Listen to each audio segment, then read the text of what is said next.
Okay, let me open this up to our panel joining us this evening. We've got Srinivas Reddy Kumbam, spokesperson of the Congress, Tuhin Sinha, spokesperson of the Bharatiya Janata Party, Seelam Dharnidharan, spokesperson of the Dravidian Munnetra Kargam, and Shekhar Iyer, senior journalist. Thank you all very much for your time.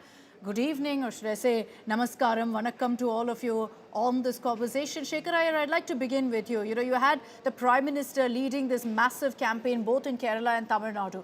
But do you think the BJP actually stands a chance in these southern states? Two states that the BJP so far has struggled to actually breach.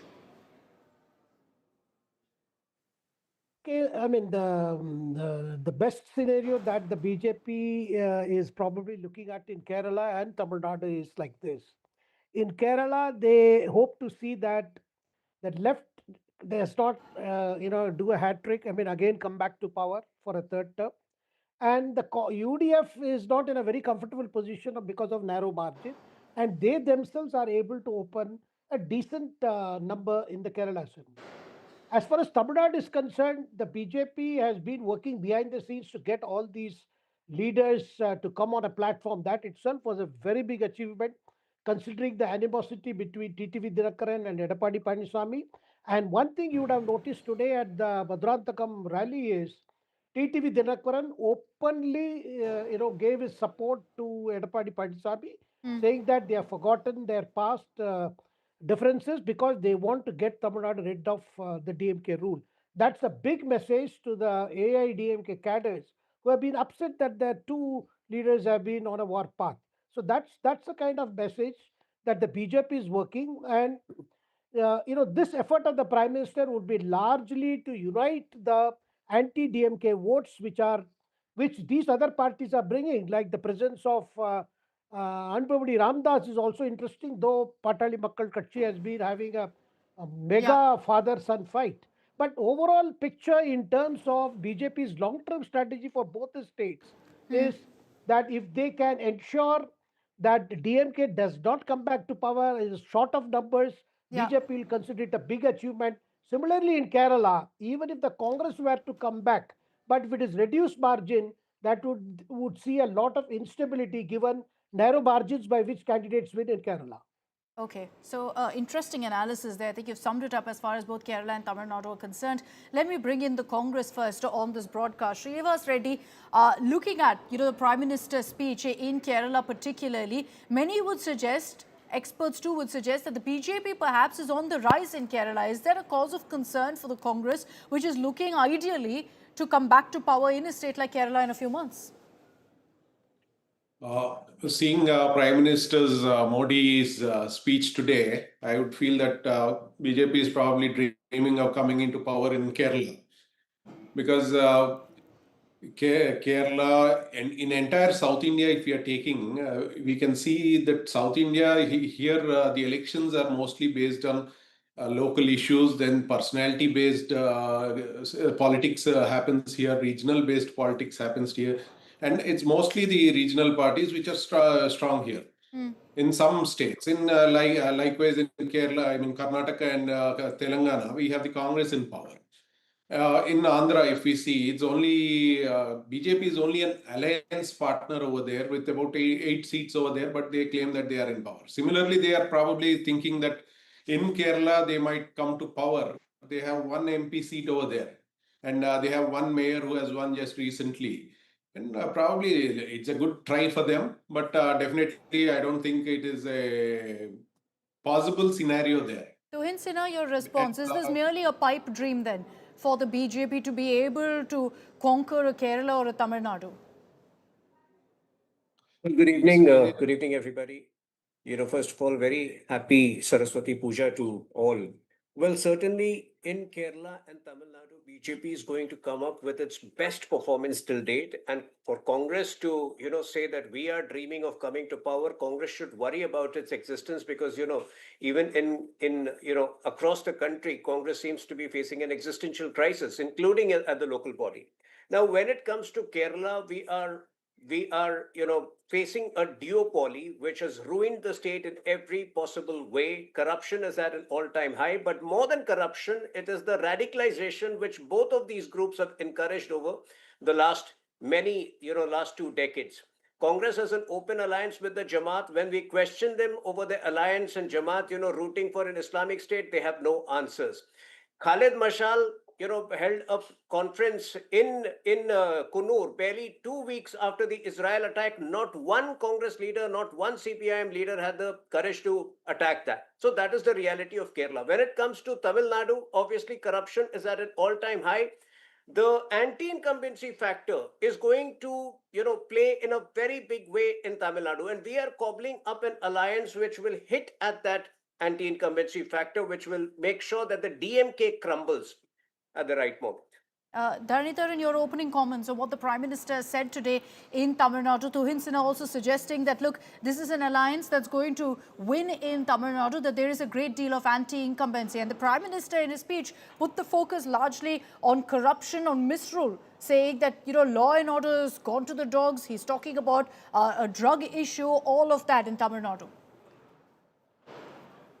No, whatever the Prime Minister may say, the facts will have to be discussed based on the fact, like based on data. Even the NCRB data says Tamil Nadu is the safest state in India for women. All the crime rates in comparison to 2016 to 2021, in Tamil Nadu has improved. It has improved drastically. Also, if you look at the top 10 safest states in India, for all metrics, Tamil Nadu ranks in the top 5 or 6. It's only the BJP rule states that are on the bottom 5, the worst states for law and order. That is the fact which Prime Minister should acknowledge. People in Tamil Nadu have cell phones, they can go on Google. Now there is Grok, now there is Chat GPT, and also Google, where people can get to the official documents and know the truth. So Prime Minister should know if there is corruption, right? Why isn't the central agencies not able to prove any corruption against the DMK members? But central agencies have flagged it. Dharnidharan, central agencies, the ED has repeatedly flagged it, asking for investigation. I don't.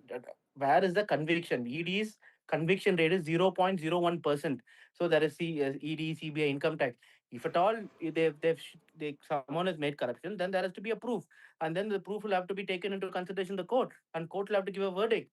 As of now, all my ministers on whom accusation was casted are acquitted. That is point number one. Point number two, Tamil Nadu ranks better than all BJP rule states in socio-economic metrics. Our CM has launched number of schemes that serves an example not just to India but to the world. For example, morning breakfast scheme. After Tamil Nadu, UK and Canada launched the same scheme. Okay. Pudumai Pen Thittam, 1,000 rupees to government school girls going to college. No, point taken. Tuhin Sinha, ultimately the DMK's contention is this, that Tamil Nadu is one of the best performing states. Look at any metric you want, and they constantly refer to this as the Dravidian model. So will this narrative that, there's misrule in Tamil Nadu actually work on the ground?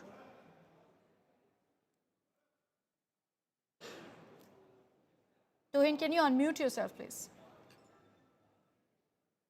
The BJP right now does not have a presence in any of the southern states, so they can claim the best among the mediocre non-BJP states. What fact is they have not been able to even implement the PM Shri scheme, which is part of the Samagra Shiksha Abhiyan of the center, despite committing to it.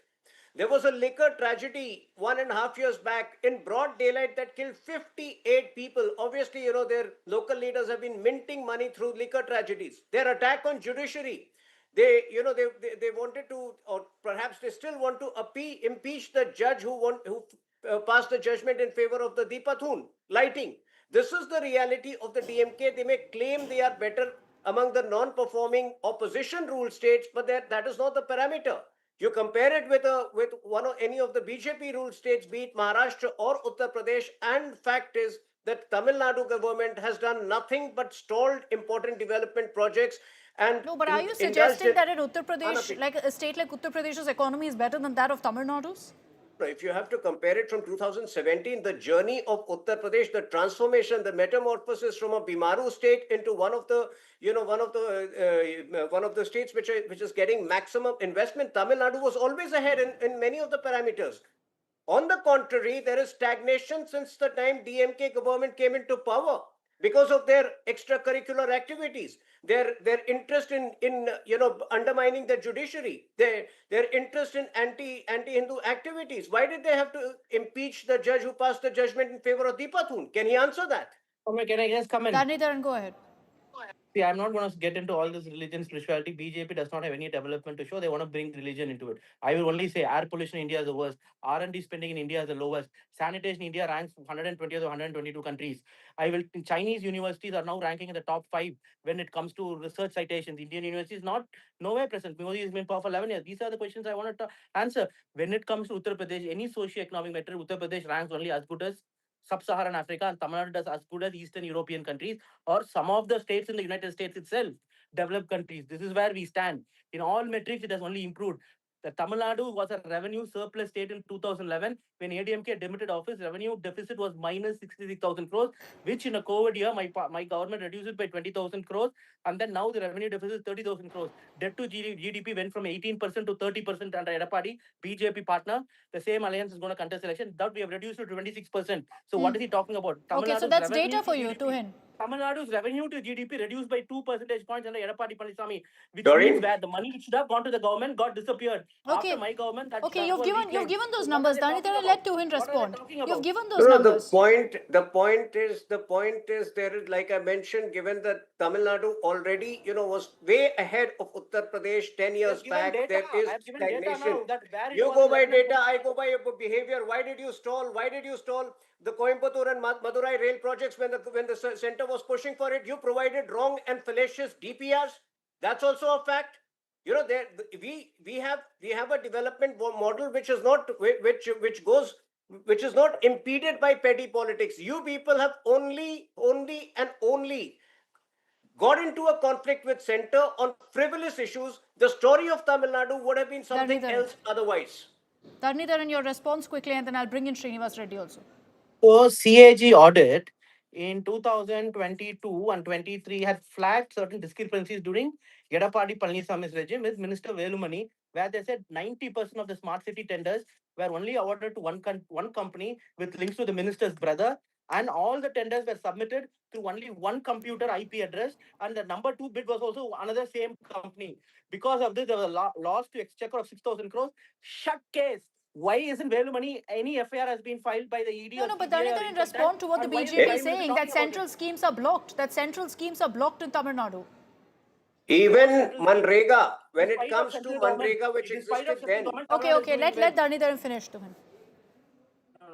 No central scheme is blocked. In fact, Madurai and Coimbatore, the process reason they gave it, the population is less than 15 lakhs. But smaller cities like Indore were given metro. Agra was given metro, but not these states.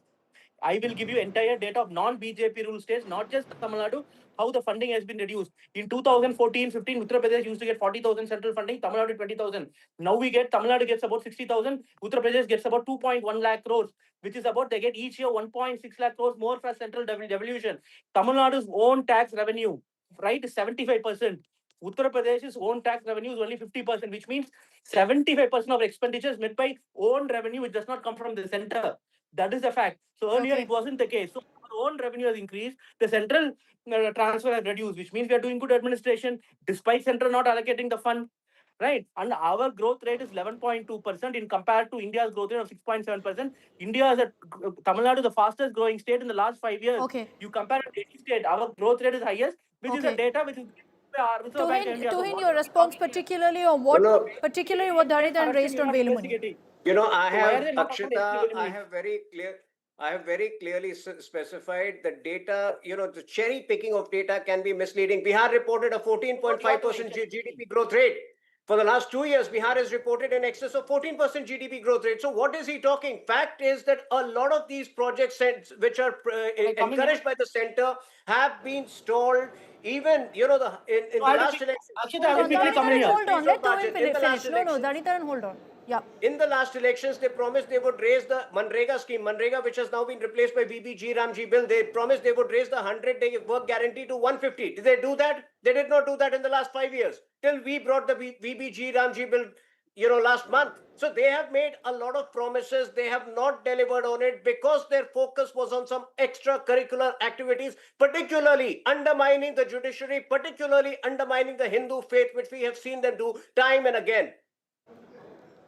Dharnidharan, go ahead. Akshita, I'll have to come in here, okay? Yeah, please, quickly, and then I have to bring in the other panelists. For example, in a school exam, right, when your mark is 10 out of 100, you get from 10 to 20, the percentage increase is 100%. Similarly, if you are scoring 90 out of 100, if your mark is 99, your percentage increase is 10%. That is why in the world, developed countries growth rate is 2%, and underdeveloped countries growth rate is very high. The fastest growing country in the world is, I think, Congo, 28%, or South Sudan, 28%. So Tamil Nadu, being the developed state in India, still we are maintaining 12% growth rate, twice higher than India as an achievement than an underdeveloped state having a double-digit growth rate. So that is how it works. You look at you compare Norway's growth rate and some sub-Saharan African countries' growth rate. Okay, So I've despite that, it's going faster than underdeveloped states. It's a fact that shows the administrative ability of my chief minister. Okay. Manrega, drastically the funding was reduced each year by the union government, despite contrary advice from Nobel laureates such as Abhijit Banerjee, Esther Duflo, so on and so on. I can keep saying. And even this scheme, with the new scheme that they have brought in about, is one about state funding. State has to put in a major chunk of so money. I've given both you, Dharnidharan and Tuhin Sinha, a chance to counter each other. Let me bring in Srinivas Reddy also before I wrap this up. Srinivas Reddy, putting the focus really on the Congress's performance right now. Looking at the fact that the Congress in both Kerala and Tamil Nadu is hoping they have a chance, in Tamil Nadu, of course, with the DMK in an alliance. Is the Congress also looking at how the BJP is putting the focus on these two states? For the Congress, ultimately, the South matters the most. Yes. For the Congress, definitely South matters the most. For BJP, if you are looking at BJP, they have always given stepmotherly treatment to South India. Even now, what they are trying to do, they know that they are not definitely not going to break the southern barrier here. So what they are trying to do is they are trying after the No, but you see the numbers. For example, in Kerala, you see the numbers, so they are on the rise. As our dear friend from DMK has said, that definitely if a person gets 10 marks, definitely if we get 12 marks after 20 marks, it's a 100% rise. Their vote share, their vote pattern, whatever is there in South India is a different story altogether. Here, they are trying to, increase the number of parliament, decrease the number of parliament seats, because they definitely know in the next election, they are not going to get anything here. So the BJP is trying to increase the number of seats in northern India based on population, based on that's a false claim. delimitation. Tuhin, quickly, I'll give you a chance to respond, and then I'll They bring in Shekhar Iyer. know very well what's going to happen in South India. They are definitely not going to come back to power here. Okay, Tuhin. When they start stoking this north versus divide, they don't have any positive agenda. In February 2025, Home Minister Amit Shah has specified that Tamil Nadu and none of the southern states will lose any seat because of delimitation. We are willing to walk that extra mile to ensure that those seats are there the way it is, which would mean that even we are transgressing from the original formula of delimitation. But having said that, if in the past delimitation formula has been based on population, we are willing to even change that to ensure these fears are allayed. But this north versus south divide, which they have stoked repeatedly by attacking Sanatan, by attacking people from other parts of the country, has a limited shelf life. Now people can see through it, and that is why they are so frustrated today, because that is not yielding them results. Is there fear mongering on the issue of delimitation? We don't know what it's going to look like. Are we jumping the gun on it? No. Home Minister said the number of seats won't be reduced. I also the number of seats won't be reduced. The total number of seats would be 888 approximately. But then the proportion of seats would reduce. For example, if Tamil Nadu represents 8% of the parliament, it will reduce to 5.5%.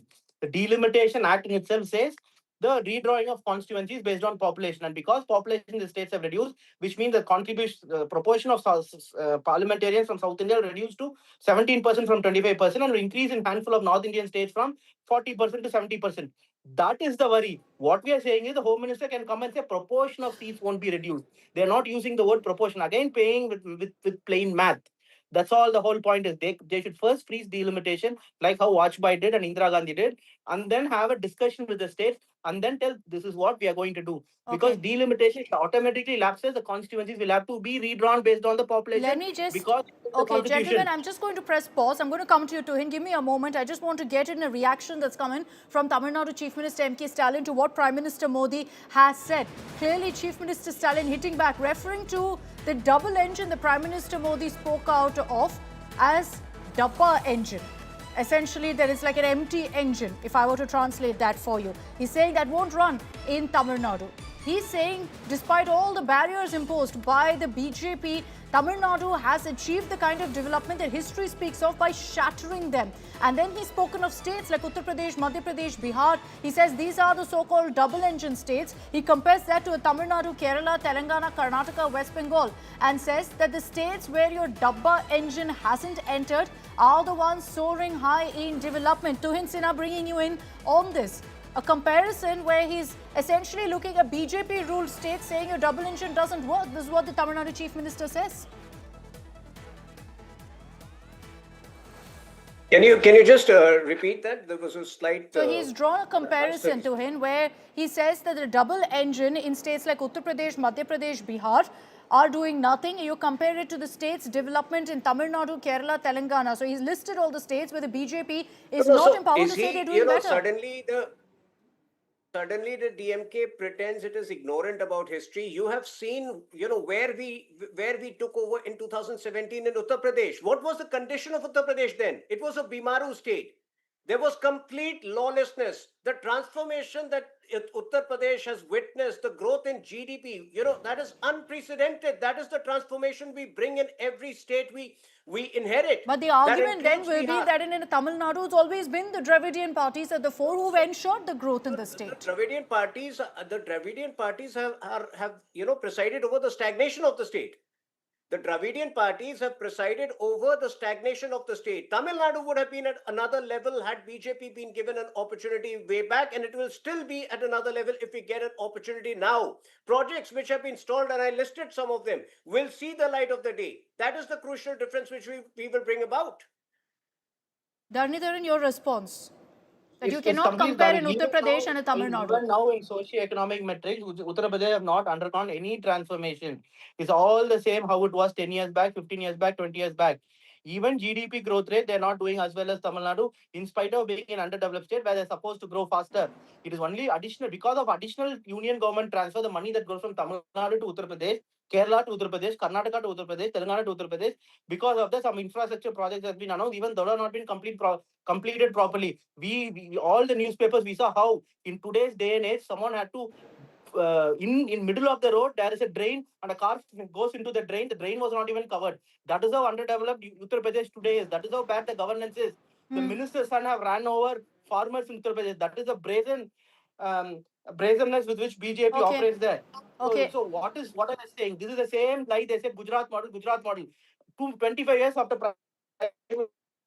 Closing comments, please. Closing comments from Shekhar Iyer. Mr. Shekhar Iyer, when you put the focus on development and it's a comparison of these double-engine states versus a state like Tamil Nadu, do you think that narrative works among the people of Tamil Nadu? Ultimately, Tamil Nadu is a state that's doing very well. And so when Stalin puts the focus on that, do you think it's advantage DMK? Oh, well, you see, people know that you can't compare what the Tamil Nadu has achieved over the years and what is happening in Uttar Pradesh today. Because the way the Uttar Pradesh has progressed and way Tamil Nadu had the benefit of initial investment right after independence, that's a different story. But one thing, Akshita, we are not talking this time is the Vijay factor. For the last 2-3 weeks, the Vijay guns have fallen silent. It is back to, two fronts that we are talking. What happens once Vijay again comes out of his current silence and relaunches his campaign? Because he has been caught in, how to get his film cleared, Jananayakan, by the censors. No, but he's gone silent. Shekhar Iyer, the reality is he's not out there, he's not campaigning. How much can you talk about a Vijay factor when he's not visible on ground? But I would expect that this scenario will undergo change. But let me make it one thing clear. There are serious anti-incumbency issues in Tamil Nadu for the DMK. But the DMK is counting on the various bonanzas it has announced for the government employees, for women, for farmers. All that has come in the last minute. So the whole idea, and that has been countered by Edapadi also equally matching with even more announcements. It finally comes down to dole versus doles, or allowances versus allowances. Okay. I don't have time. I don't have time for an intervention. I'm going to wrap this up. Thank you very much. Thank you very much, gentlemen. And my apologies to Tuhin, Dharnidharan. I've run out of time, but thank you all very much for joining me on this broadcast.